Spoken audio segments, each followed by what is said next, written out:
Here we go again.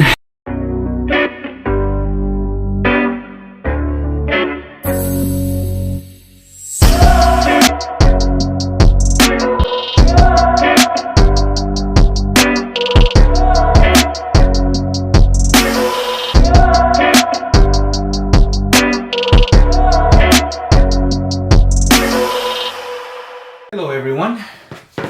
So here we are again. So basically this is in continuation with the scenario is FDA coming into the facility. On the previous video we covered the FDA investigator basically walking into the lobby and what type of actions we are looking to do for that. So the second part of this is designating personnel, right, to meet with FDA. So some programs I've seen is they have designated individuals that are going to be working with FDA during this process. So for you as a PCQI, you need to take a look at number one is do you have SOPs or protocols already written up, for these, right? And part of that program or protocol that you're writing up, obviously, it's going to be the team that's going to be engaging the agency auditor. And it could be USDA, it could be FDA, it could be the state, right? So in this particular scenario, we have FDA walking in the door. So you need to have a primary, an alternate, and a substitute. Why do we say that? One is you need somebody from the team that can confidently meet with FDA, address those type of questions or inquiries. And if that person, obviously people take vacation with the recent COVID pandemic, people, might not be at work. So you need to have these procedures in place where you always have somebody there to be able to work with FDA or an agency auditor. All right, let's just call it at that. So that's one.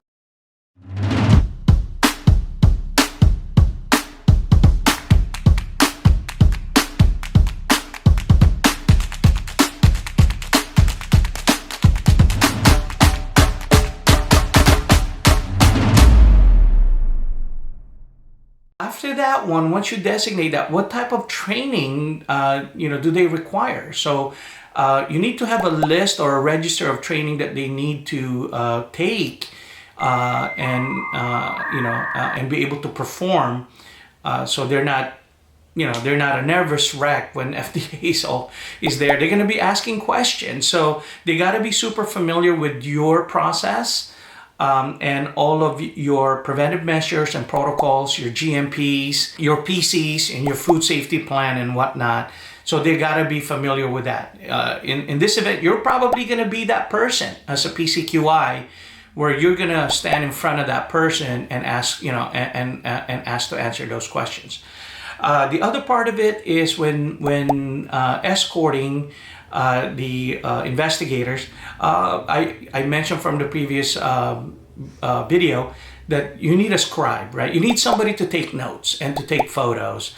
Those are very, very important because things will go by really fast and you're not gonna catch everything. So it's nice to have things recorded. If they took some samples, record those, for evidence. If they do decide to do the 300 swabs, right? The FDA swabs, as they call them in the industry, where, they swab everything and anything, looking for pathogens and contamination and whatnot. You want to record those, right? I've been to those facility where we perform all of those things, and there's a lot of techniques that we can talk about in recording those because they're happening really fast. Things gets discovered quickly that's outside of your protocol, so you need to be prepared for that.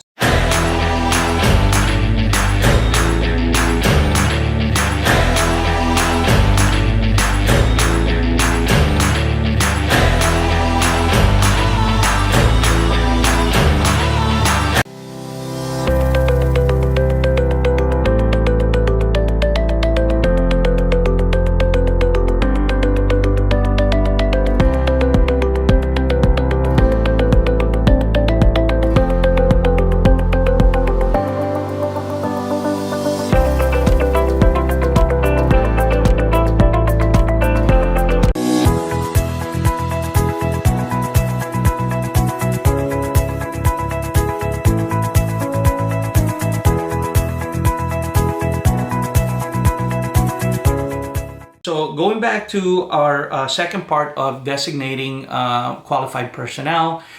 Make sure you have a primary, an alternate, and a substitute. Okay? And make sure you have your procedures, your SOPs, your policies written up in accordance to address these type of agency audit in your program. Okay? And most of all, training materials. Make sure everybody that's on that team are fully trained to that situation. Okay? So anyways, PCQIs, hopefully that helped on some of the tidbits. If you need information, you need to get a hold of me, info@consultorinc.com. Have a good one. Bye-bye.